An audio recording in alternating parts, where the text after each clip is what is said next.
秦州刺史令，征寡妇到边关配给军士，可携子女同去。经常爬他家墙头想睡他，但是被揍得很惨的李二狗说：就是抓你呀，去做军妓。陆清计算了一下他打败这一队军士的可能性，发现非常的渺茫。不过为了防止真的去做军妓，以及他一点儿也不想再嫁，他决定拼一拼。石磨之后，陆清握紧了一把满是豁口的砍柴刀。娘，我好害怕。好容易被养胖的臭小子紧紧地抓着陆清的衣角，一双大圆眼蓄满了泪，却又不敢落下来。你怕个屁啊你！老娘我说罩着你。陆清小声吼了一句，动了动纤细的胳膊，让臭小子不要抓着他。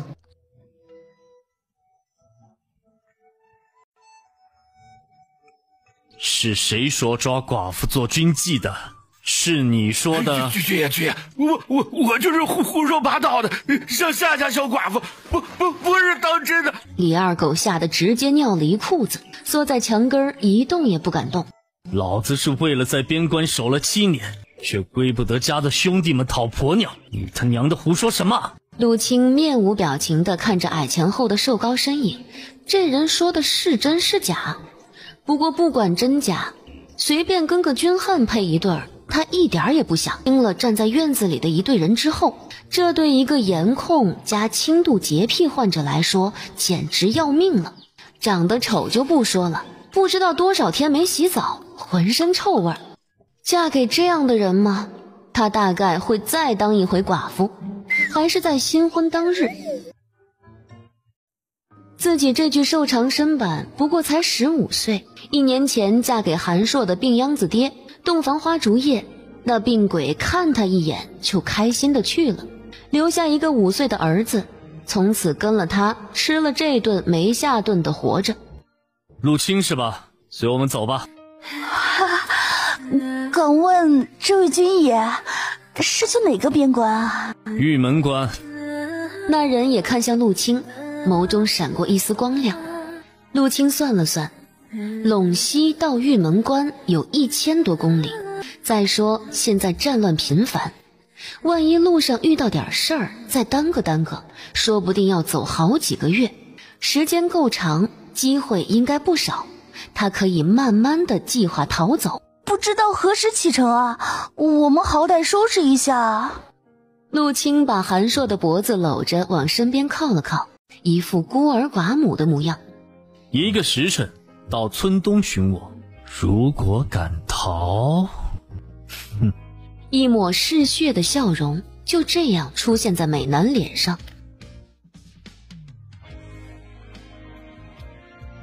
娘，咱们这是要去哪儿啊？眼里早已不见了泪水，韩硕一双大眼睛滴溜溜地看向陆清。再给你找个爹去。我不想再要个爹了，跟爹一起天天吃不饱，跟着娘能吃饱。乖，那就找个能让你吃饱的爹。这一路山高路远的，带着小硕儿小心呐。李老太拿了自己做的几个面饼包了送给陆清，陆清也不推辞，拿了面饼，背着大包裹，牵着韩硕的手就去了村东头的空地。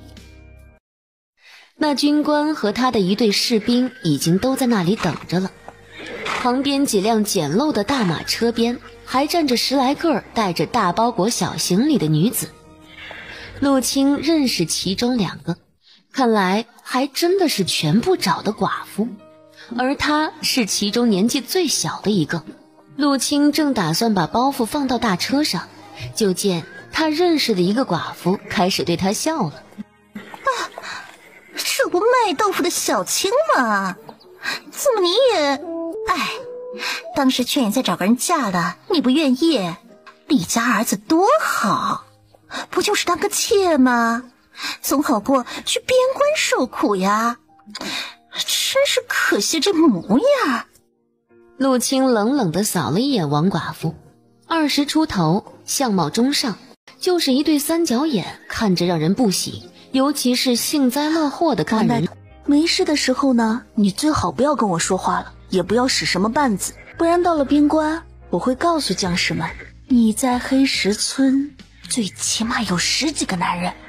陆青压低了声音，皮笑肉不笑地看向王强，就是这个女人教唆的李二狗爬他家的墙，而且王强本身就跟李二狗有着见不得人的关系。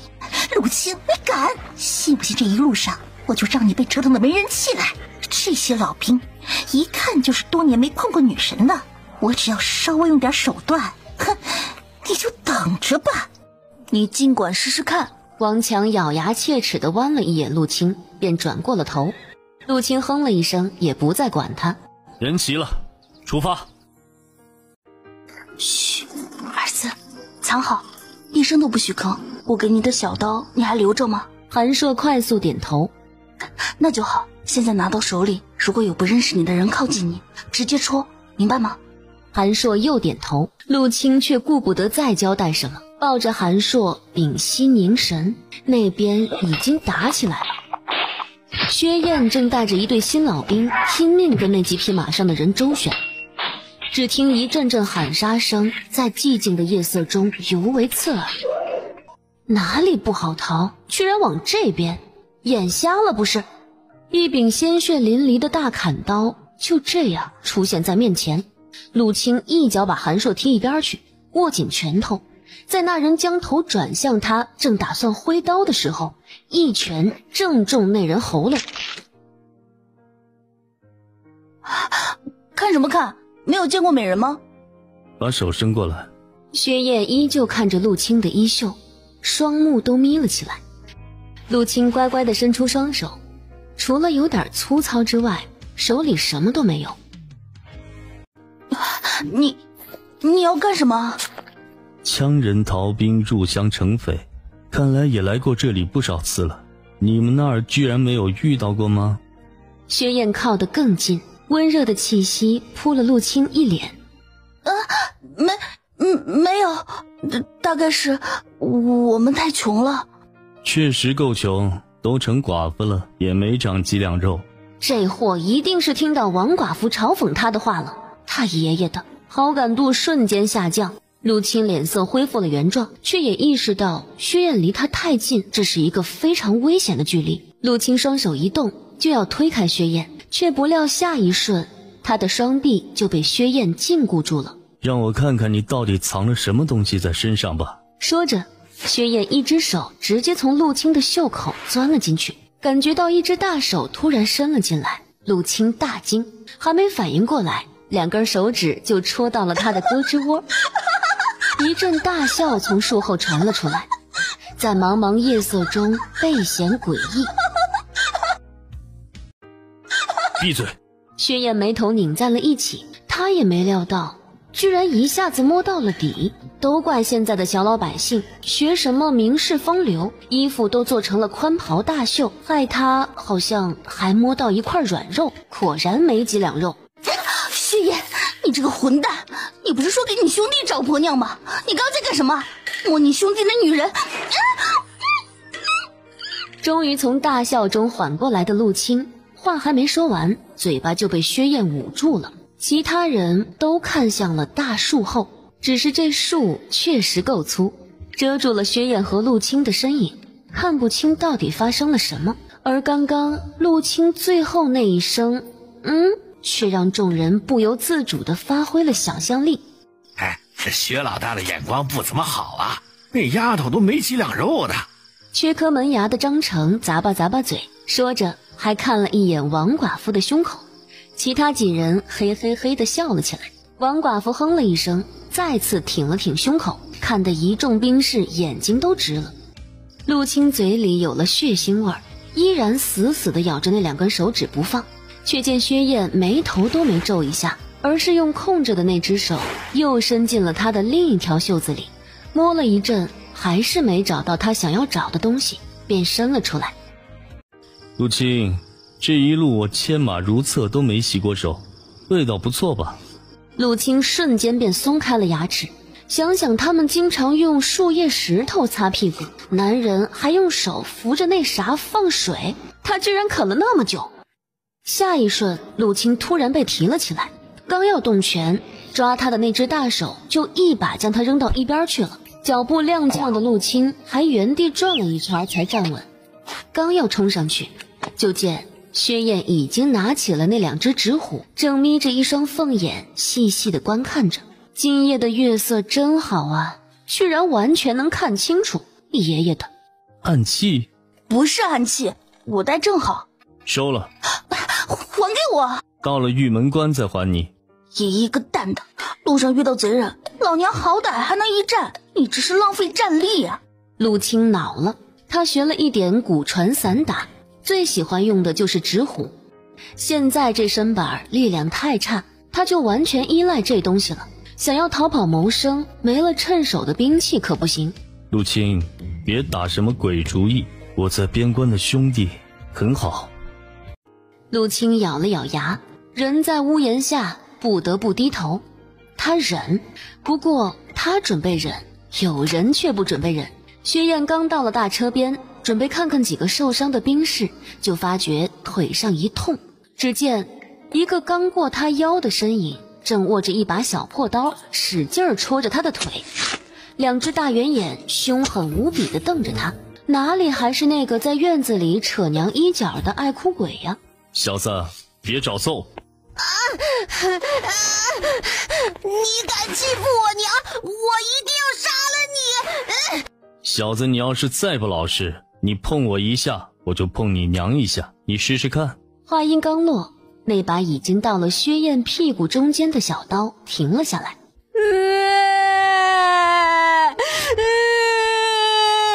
你们快看，这么大个人欺负小孩，还有没有礼义廉耻？韩硕边哭边奔向了正走过来的陆清。到了半夜，陆清醒了，不是自然醒，也不是他太谨慎，而是听到了一阵让人完全睡不好觉的声音。他们所在的这片废院子的矮墙后，有人在做运动。陆清铺的地铺离其他寡妇远一些，他想让薛燕习惯他这个行为，以便将来逃跑。结果半夜居然有人在他这附近做不可描述的事情。陆清听了一会儿，不是王强，那个婉转低沉的声音更像是给他讲解附近村落的宋兰。过了10几分钟，声音停了下来，一阵窸窸窣窣穿衣的声音响起。你现在都得到了人家的身子了，你答应我的事儿可要做到啊！声音压得很低，可惜跟陆清不过就隔了一道矮土墙，陆清听得一清二楚。你放心，他是我从小一起长大的好兄弟，为人不错，你跟着他不会受苦的。你真的能做这个主？玉门都尉从来不碰女人，尤其你还是个反正我兄弟是个团长，不会有什么问题的。你可不要骗我呀！骗你做甚？别说我让你骗羊，你刚刚不也挺舒服的？我，哎呀，又有了，咱们再来一回。又是一阵不可描述的声响。陆清看着月朗星稀的墨蓝天空，面无表情。一场你情我愿的交易，什么兄弟妻不可欺？哼，不过个人有个人的活法。陆清觉得也不能以自己的三观去评判别人，他们只要自己过得开心，又没伤天害理，管他们怎么玩。不知过了多久，陆清再次醒了，这回不是被不可描述的声响吵醒的，而是不可描述发生在了他身上。一只手已经伸进他的衣服里，正在胡乱摸索。陆清用了最大的力气，一记重拳出击，直中那人的眼睛。那人猛然后退，虽然摔在地上，却没引起多大声响。陆清这才看清，这是个不大的小子，最多17岁，好像叫杨静，是这一队兵士的斥候，怪不得手脚这么轻。你他一个找死！陆清摸到了他藏在地铺下的锈迹斑斑的小刀，只要这货再过来，他就戳进他肚子里。哎，青青妹妹，刚才刘三和宋大姐一起，你也听到了，你就不想吗？只见这小子一边揉着眼睛，一边贼贼地朝陆清笑。陆清知道他这一拳绝对能打出个熊猫眼儿，这小子真是耐揍，居然还笑得出来。老娘就算是想，也不跟你这个浑身虱子臭气熏天的丑货。哎呀，咱们这些兵哪个不是这样？谁会像于都尉那样每天都洗澡，还跟女人似的用澡豆？就是咱们君侯这种世家公子哥，也不过就冲冲水而已。你再敢过来一步，你信不信我就弄死你？哎，亲亲妹妹，别发火嘛！只是咱们兄弟都说你一看就是个厨，我就是来探探。探你一夜你滚！哎，说着，陆清一跃而起，踢出一把沙尘，直接就打上了杨进。他的身手虽然三脚猫，但是对付一般人是绝对没问题的。这小子不就是灵活点吗？那就看看谁厉害吧。杨进被呛了一嘴沙土，眼里也迷了些，正打算后退，眼前一黑，又是一记老拳打在眼上。接下来就是杨进单方面的挨打了。陆清虽然力气不大，可招招都正中要害。等其他人听到动静跑过来的时候，杨进已经抱着裤裆在地上婉转悠扬的哀嚎了。张成，带他下去打五军棍。正捂着裤裆的张成哎了一声，赶紧跑过去把杨进扶了起来，边扶边小声地问他摸到什么没有。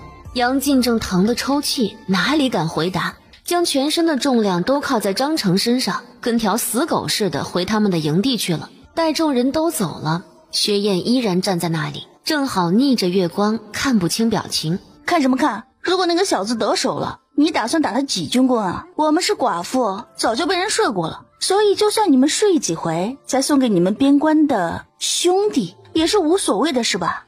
是我御下不严，今后不会再发生这种事了。说完，薛燕就走了。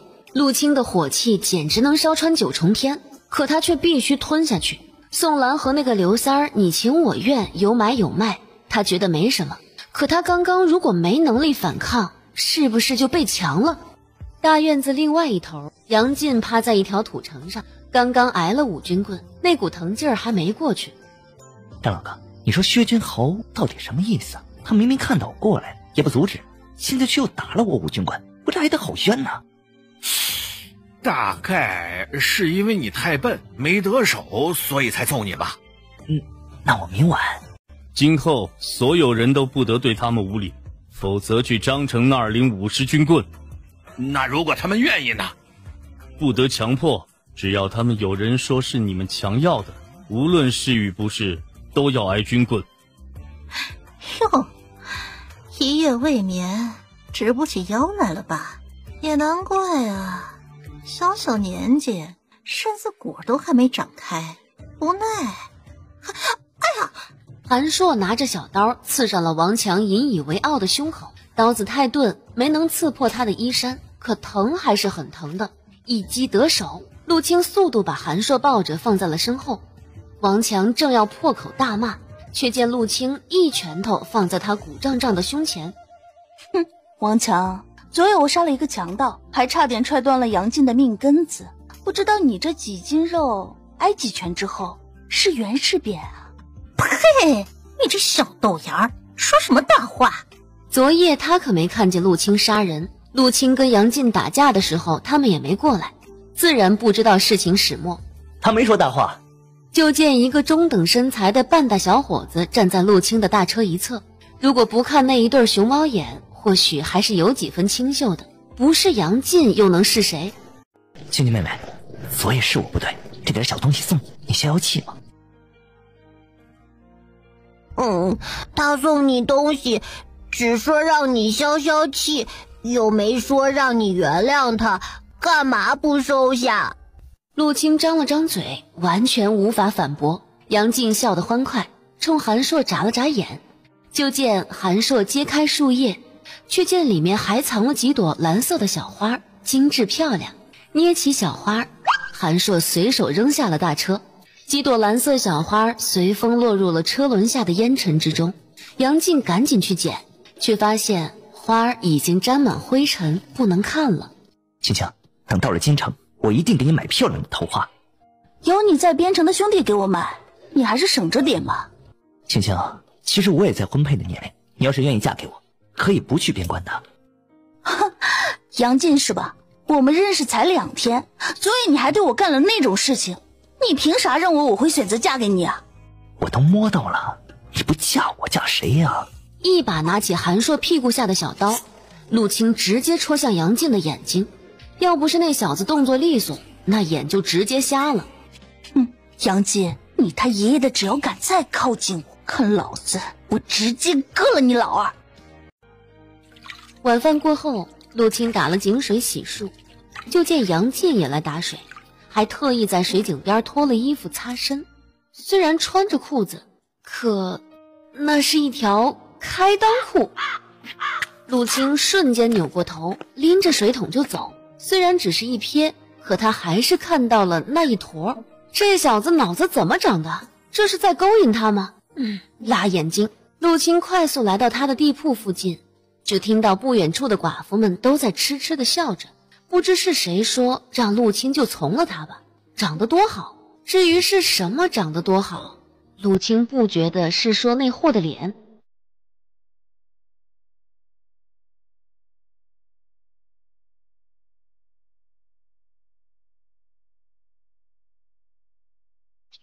难道谁半夜睡在这里了？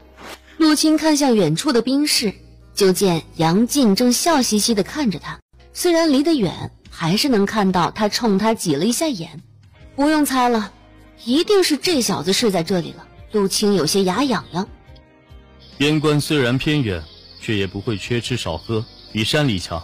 看着薛燕那副镇定自若的样子，陆青有些牙痒痒。把纸虎还给我！一想起这事儿，陆青就气不打一处来。有了纸虎，就算在山里遇到猛兽，也是有一战之力的。现在冒险带着韩硕逃亡，其实心里颇为没底。能抢走就还你。陆青把韩硕和大包袱放在了一片枯草边，让韩硕靠着包袱等他，然后把碍事儿的罗裙往腰带上一掖，摆出了一个战斗的姿态。却见薛燕脸上的笑容更大，他等这个时机已经很久了。没有花俏的招式，陆青的攻击可谓是拳拳到肉，招招致残致命。要不是因为力气太小，攻击力太差，薛燕很可能招架不住。薛燕总算明白，为何一个弱女子只凭手上一块铁就能击杀羌人强盗了。杨静其实不错，你为何拒绝他？边躲避陆青快速而敏捷的攻击，薛燕边问道：我看你也不错呢，那又如何？老娘也没有嫁给你的打算啊！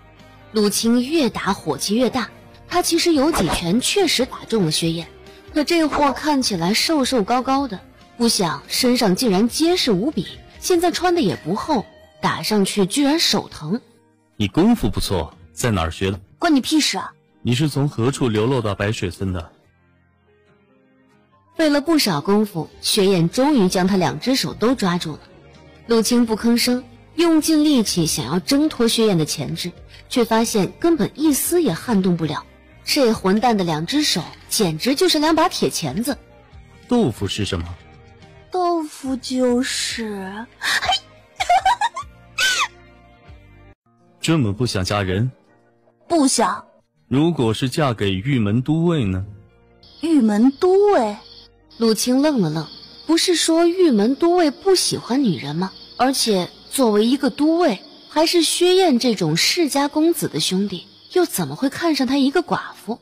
他是我从小一起长大的兄弟，本是少年将军，前些年却因进士君王混战，被贬至边关，一守7年。薛燕依然在死死盯着陆青，不放过他脸上的一丝表情。我不过一个村妇，还是个寡妇，嫁给都尉这种事情不合适吧？现在已经没有任何世家女愿意嫁给他了，玉家就剩他一个人了。声音小到机不可闻，陆青还是听到了。为何现在看薛燕的那张俊脸有些瘆人呢？正在陆青琢磨这个玉门都尉所谓的不喜欢女人到底是怎么回事时，就见薛燕突然双目晶亮地看向他，直接惊得他竖了一身的汗毛。我观察了几日，你清白之身，脑子还不算笨，身手也还行，为我兄弟传宗接代总是可以了。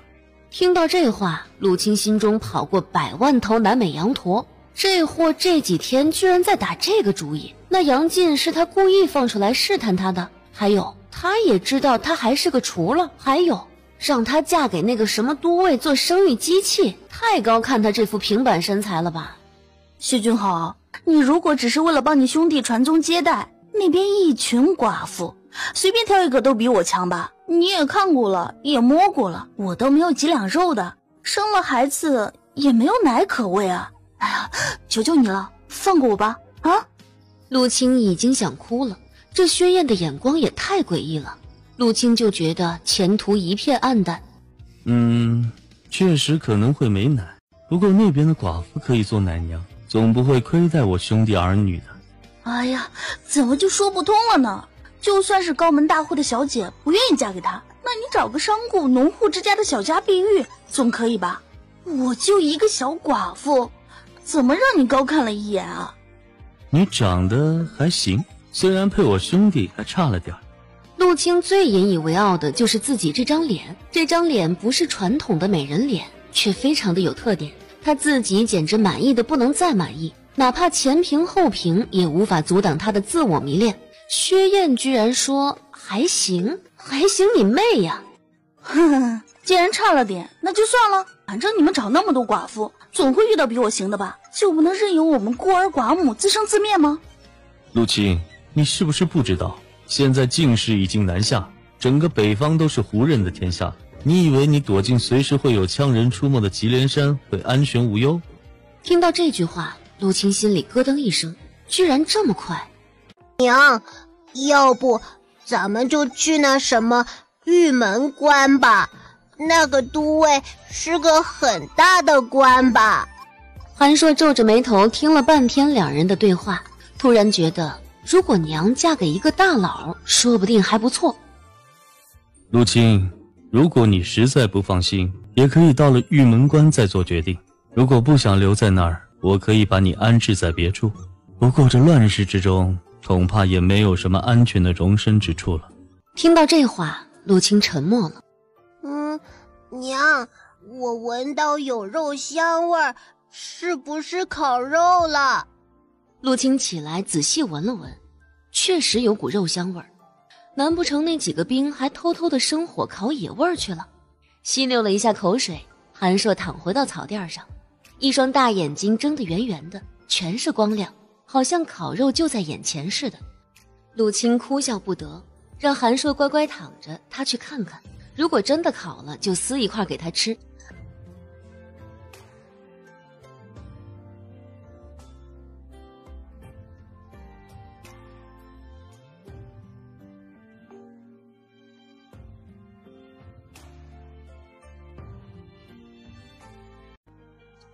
如果被不认识的人发现，就使劲戳他，没发现就一动不动，明白吗？韩硕快速点头。等会儿我来接你，我记得这个树洞的。说着，陆清快速观察了一阵周围的环境，还用纸虎在树上砸了几个印子。娘，加油，我等着你。一路上，陆清很小心地用纸虎留下痕迹，他真的怕回头找不到韩硕。薛燕飞快地在树林中穿梭，他发现他们只引来了一半左右的人，还有一部分不知道去了哪里，这让他非常担忧。出来！陆清当然不会出来，他看清了这人的面容，高鼻深目，长发微卷，尤其是一双金黄的眼瞳，完全不似人类，野蛮、狂暴、嗜血，仿佛世间一切在他眼中都是可践踏、可蹂躏的。他就是行走于世的恶鬼。将军小心！身后有人惊呼，快步跑到那人前面，走向陆清藏身的树林。完了！陆清拔腿便向后跑，身后猛然传来一道破空之声。陆清正欲回头，就见一条长鞭卷住了他的腰肢，直接把他拉了回来。下一瞬间，陆清落入了一个满是血腥和杀戮气息的宽厚怀抱里，一双金黄的眸子死死盯住了他。你是谁？倏的一声，一记弩箭射来，这个劫人将军动作极其敏捷地抱着陆清便倒在了枯草上。而那根弩箭射在了方才为将军探路的匈奴人脑袋上，一击毙命。去，将那些扰人的虫豸杀了。陆青则被死死地压在枯草上，一丝也动弹不得。这人体型太大，浑身肌肉鼓胀，力气也大得惊人。你叫什么名字？我会带你回洛阳。说着，这人便向陆青亲去。陆青赶紧别过脸，别怕，你跟那些女人不一样，我会好好对你的。一只大手开始去扯陆青的衣衫，陆青咬着牙止住了身上的战栗。他必须证明，既然他还打算带他走，那么现在就不会下死手。陆青伸出手臂搂住这人的脖子，貌似迎合，可惜他的力气不够，无法在这个角度击碎他的颈椎。我是汉国的将军石虎，跟我回去，我会让你做将军夫人。另一只手也加入了撕扯陆青衣衫的行列。陆青的脑子瞬间停止转动了。石虎，他落入了历史上最嗜血、最残暴的君王手里。老天啊，为什么不让他直接死了算了？你是石虎，那个石虎。陆青喃喃地说着这句话，就觉得胸口一凉。看来还是没长好，不过我不急。这是何物？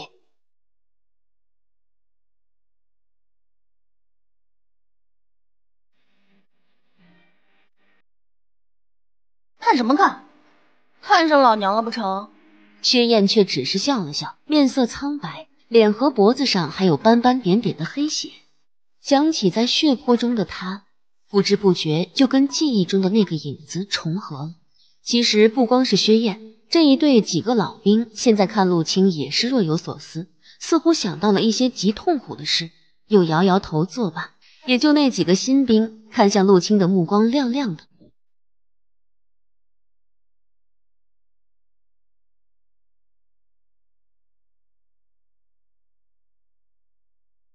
不给自己买点东西？薛燕看了看一个首饰摊儿，虽然都是些低劣的物品，却也有几个看得过去的。还不是穷吗？陆青撇撇嘴，继续向前走，怀里还剩下20几文钱，他不想浪费。薛燕却把他拉到一个僻静的角落，说道：如果我帮你和刺史大人请个封赏，你就不会这么拮据了。不过这样也会暴露了你杀了谁。这件事情就当没有发生过，那个封赏我才不稀罕呢，我只要平平安安就好了。薛燕看着眼前的细长手指，莫名的就想起陆青已经咬过2次他的手指了，于是他也咬了，很轻，只是用牙齿在上面磨了磨。陆青一惊，赶紧把手缩了回来，就发现手指上有个浅浅的牙印儿和一些水迹。你属狗的吗？陆青转身就向闹市走去，薛燕却发现陆青原本白皙的耳根红了一片，勾了勾嘴角，薛燕跟上了陆青，继续陪他逛街。临近晌午，薛燕正打算带着陆青去吃顿好的，就见街上突然乱了起来，一大队兵士从街上涌了过来，中间有一人骑着高头大马，俊逸不凡。陆青情不自禁地赞叹了下，这个男人完全符合他当年的审美，看起来30岁左右，相貌英俊，还带些温文尔雅。虽然现在面上有些焦急，却完全遮掩不掉他的这种气质。薛燕迎了上去。将军。那人看见了薛燕，双目一亮，一声令下让队伍停下，他则从马上跳了下来。哈，薛小弟不必多礼，你此去陇西可还顺遂？薛燕看了一眼陆青，随后便在那人耳边低语了一阵，就见那人也时不时地看向陆青，眸中露出惊异之色。陆青暗道，完了，这货一定是跟这个老帅哥说了。哈，人不可貌相啊，区区一个弱女子，竟能单枪匹马杀掉石虎，哼，佩服啊！张茂笑得温和，看向陆青的目光也满是欣赏。像女子杀石虎，纯属意外，杀过之后亦不敢相信，又怕惹祸上身，还请将军高抬贵手，不要将此事说出去。陆青姑娘放心，薛小弟已经告知了你的想法，我会替你保守这个秘密的。你此去玉门身无长物，这点东西就当你的嫁妆吧。说着，一个红布包裹的盒子递了过来，陆青犹犹豫豫地接下，险些没拿住。好重啊！看着陆青的表现，二人都笑了起来。陆青到了玉门关，好生和玉明川一起生活。他少年时遭逢大变，心中难免有些凄苦愤懑，还望你能化解一二，这样对你也好啊。陆青点头，虽然心中觉得这根本就是不可能的事儿，他可是听那几个老兵说，玉明川一大家子几百口人都被屠杀了，这是他一个小寡妇能化解得了的吗？不过他能怎么办？乖乖点头就是了。陆青拿了嫁妆出去后，张茂笑容更大。把她送给玉明川，这可是一份大礼呀。陆青拿着盒子回到他住的房间，打开，金光闪闪，看了金块下方标注的单位，整整50两金子呀。陆青迅速地换算起来，1两金10两银，1两银1贯钱，1贯钱1000文，他有了500两银子，就是500贯钱。他卖豆腐卖了半年，总共不过攒了1贯钱。这位大佬一下子就给了他250年的豆腐钱，发了呀！将军决定派一队人马护送我们去玉门关，你要是还想打什么鬼主意，最好息了心思。陆青脸色难看了下来，结果这还没完，那个盒子瞬间就被薛燕拿走了。我先帮你保管着，到了玉门关再给你。你真的决定扮男人？速度不快，薛燕和陆青坠在队伍后面，不紧不慢地前行着，这样更安全。陆青把声音放低，尽量显得低沉一些，又摸了摸喉咙，前平后平没问题，可这没喉结是个大问题，好在天冷可以遮住脖子。是不是听说我兄弟不近女色，想换个路子引他注意？陆青好想翻白眼，他对那个什么玉门都尉一点期待都没有，连做同妻的准备都做好了，还引起他注意，当他小透明，只要包吃包住就好。我们娘兄弟2个只想求个安稳。薛燕有些不相信地盯着陆青看了一阵。其实我兄弟人很不错的，当年在河东不知多少世家贵女想要嫁给他，即便在边关7年，他的风采也没折半分。你都快把你兄弟夸上天了，可惜呀，不近女色，你说出花来也没有用。到时候你就知道了。薛燕勾着嘴角笑了起来。哎，说实话，你们2个是不是？咦？陆青一双眼突然射出八卦的光芒，总觉得玉门都尉不近女色的原因在这货身上。有一个这样的美男兄弟，处处为他着想，那还要女人干什么？薛燕被陆青看得有点发怵，不过马上就明白了陆青的意思，一双凤目眯了起来。不是你想的那样。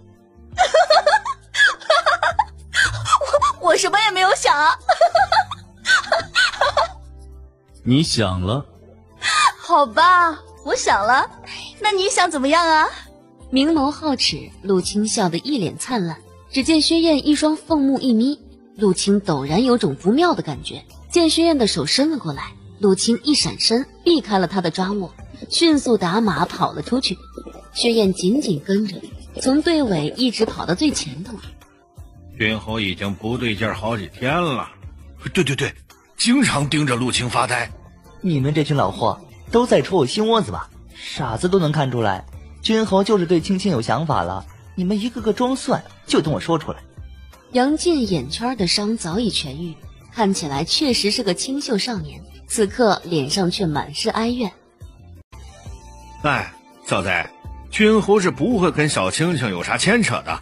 到了玉门关之后，就要回薛家成亲了，他都急惯了，家里还催着呢。我现在是糊涂了，为啥青青要扮男人？君侯不是要把她嫁给玉都尉吗？嗨，笨了不是？玉都尉他不是不近女色吗？半个月后，他们过了张掖，到了酒泉郡。这里距离玉门关已经不远了，茫茫戈壁沙漠，一眼望不到头。看着满地的碎石，一簇簇的骆驼刺，陆青抓紧了缰绳。今后他就要在这种地方生活。陆青，看你好像对嫁给我兄弟一点也不期待啊。让你娶一个你从未见过的女子，你期待吗？陆青撇撇嘴，反问了一句，却发现薛燕突然沉默了许久，就见薛燕一双凤目晶亮地看着他。如果是你见过的，又想把我嫁给谁啊？不会又是杨进吧？我？谁？我？这货什么意思啊？嫁他？我虽是薛家旁支，却也是有能力护住你的。